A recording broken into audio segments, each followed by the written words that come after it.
అనంతపురం నగరం అనంతపురం అసెంబ్లీ నియోజకవర్గ ప్రజలందరికీ కూడా నమస్కారం। ఈరోజు అనంతపురం పట్టణంలో శాంతి భద్రతలకు నిలయమైనటువంటి అనంతపురంలో ఈరోజు తెలుగుదేశం పార్టీ చంద్రబాబు నాయుడు సీనియర్ నాయకుడు అని చెప్పుకునేటువంటి వ్యక్తి, 40 ఏళ్ల ఇండస్ట్రీ అని చెప్పుకునేటువంటి వ్యక్తి తమ యొక్క టికెట్ను వేలం పాటలో అత్యధిక రేటుకు కొనుగోలు చేసినటువంటి దగ్గుపాటి ప్రసాద్కు ఈరోజు టికెట్ ఇవ్వడం అనేది ఈరోజు అనంతపురం అభివృద్ధిని అడ్డుకట్టు వేసేటువంటి ప్రయత్నంలో భాగంగా టికెట్ ఇవ్వడం జరిగిందని చెప్పి కూడా ఈ సందర్భంగా నేను తెలియజేస్తా ఉన్నా।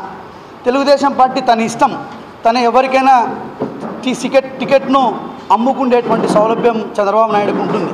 అయితే అమ్ముకునేటువంటిది ఏదో దిగజారినటువంటి రాజకీయాల్లో చేస్తూ కనీసం అంతో ఇంతో చదువుకున్నోనికి, అంతో ఇంతో మంచి పేరున్నోనికి టికెట్ అమ్ముకోకుండా ఈరోజు దగ్గుపాటి ప్రసాద్ లాంటి నేర చరిత్ర కలిగినటువంటి వ్యక్తిని ఈరోజు అనంతపురం పట్టణంలో ఇంజెక్ట్ చేసి గతంలో అనంత వెంకటరామరెడ్డి గారి నేతృత్వంలో గౌరవ ముఖ్యమంత్రి జగన్మోహన్ రెడ్డి గారి నాయకత్వంలో చేస్తున్నటువంటి అభివృద్ధిని ఈరోజు అడ్డుకట్టు వేయాలా అనేటువంటి శాంతి భద్రతలను విఘాతం కలిగించాలా అనేటువంటి ఒక దగుల్బాజీ ఆలోచనను ఈరోజు వైఎస్ఆర్ కాంగ్రెస్ పార్టీ, అదేవిధంగా అనంతపురంలో ఉన్నటువంటి ఉద్యోగులు, మేధావులు అందరూ కూడా తీవ్రంగా ముక్త కంఠంతో ఖండిస్తున్నారని చెప్పి కూడా ఈ సందర్భంగా తెలియజేస్తున్నా।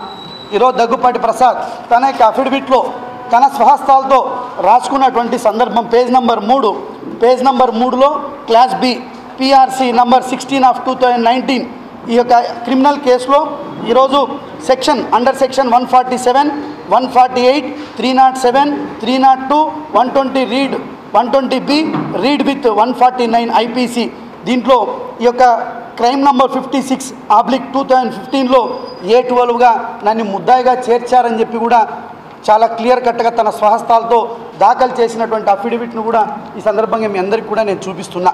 ప్రసాద్ రెడ్డి మామ మర్డర్ కేసులో అదేవిధంగా కాలేదు, ఏదైతే నామినేషన్ దాఖలైందో వెంటనే అతను చేసినటువంటి చర్యలు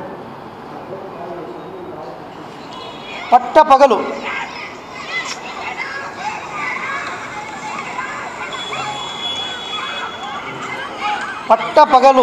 ఈరోజు అనంతపురం జిల్లా హెడ్ క్వార్టర్ అంటే జిల్లాలో ఉన్నటువంటి ఆ ప్రజలందరూ కూడా ఇక్కడ నివసిస్తారు। ఇక్కడ ఉండేటువంటి వ్యక్తులు, ఇక్కడ శాంతి భద్రతల పరిరక్షణ ధ్యేయంగా పనిచేస్తున్నటువంటి ఈ యొక్క నగరంలో ఈరోజు ఈ రకమైనటువంటి ముఠాలను, ఈ రకమైనటువంటి కూనీ కోర్లను, ఈ యొక్క రౌడీలను, ఎలిమెంట్స్ అందరినీ కూడా తన చుట్టూ పెట్టుకొని అనంతపురంలో ఎక్కడ పడితే అక్కడ తన పార్టీని నిలబెట్టడం కోసం, తన పార్టీ యొక్క ఉనికిని కాపాడటం కోసం ఈరోజు వైఎస్ఆర్ కాంగ్రెస్ పార్టీ కార్యకర్తల మీద భౌతికమైనటువంటి దాడులకు పాల్పడడం అనేది తీవ్రమైనటువంటి చర్యగా ఈరోజు మేము దాన్ని అభివర్ణిస్తున్నాం।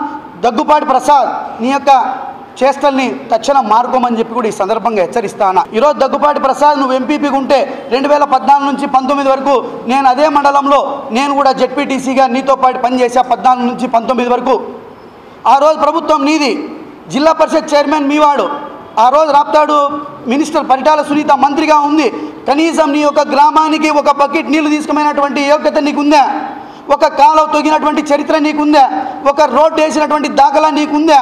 కనీసం నీ పుట్టి పెంచినటువంటి గ్రామానికి నువ్వు ఏమీ చేయలేనటువంటి అయోగ్యునిగా, చరిత్రహీనునిగా మిగిలిపోయినటువంటి వ్యక్తివి నువ్వు 5 సంవత్సరాలు ఈరోజు వచ్చి ఈరోజు అనంతపురాన్ని అభివృద్ధి చేస్తానని చెప్తావా?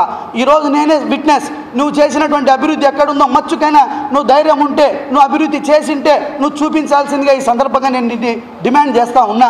అతనికి ఉన్నటువంటి ఆశయాలు 2 అతను నేరస్తుల్ని తనకున్నటువంటి డబ్బుతో ఆ రోజు కూడా ఆ యొక్క మర్డర్ జరిగింది అని అంటే, ప్రసాద్ రెడ్డి గారు మర్డర్ జరిగిందంటే ఇతను వెహికల్, ఇతని డబ్బు, ఇతని ప్రోద్బలంతోనే ఆ రోజు జరిగింది। సేమ్ మళ్ళీ ఈరోజు కూడా ఆ రకమైనటువంటి పద్ధతిలో క్రిమినల్ అందరినీ కూడా పోగేసుకొని తనకున్నటువంటి డబ్బు అనేటువంటి మదంతో వాళ్ళకి ఈరోజు లిక్కరు రకరకాలైనటువంటి ఇచ్చి ప్రోద్బలంతో ఈరోజు ఎక్కడికక్కడక్కడ కాలనీల్లో ఈరోజు అశాంతికి ఈరోజు చిహ్నంలా ఈరోజు తెలుగుదేశం పార్టీ వ్యవహరిస్తూ ఉంది। కాబట్టి ఈ సందర్భంగా వాళ్ళందరికీ కూడా ఖబర్దార్ మీ పద్ధతిని మార్చుకోవాలని చెప్పి కూడా ఈ సందర్భంగా వైఎస్ఆర్ కాంగ్రెస్ పార్టీ హెచ్చరిస్తూ, చైర్మన్ చమన్,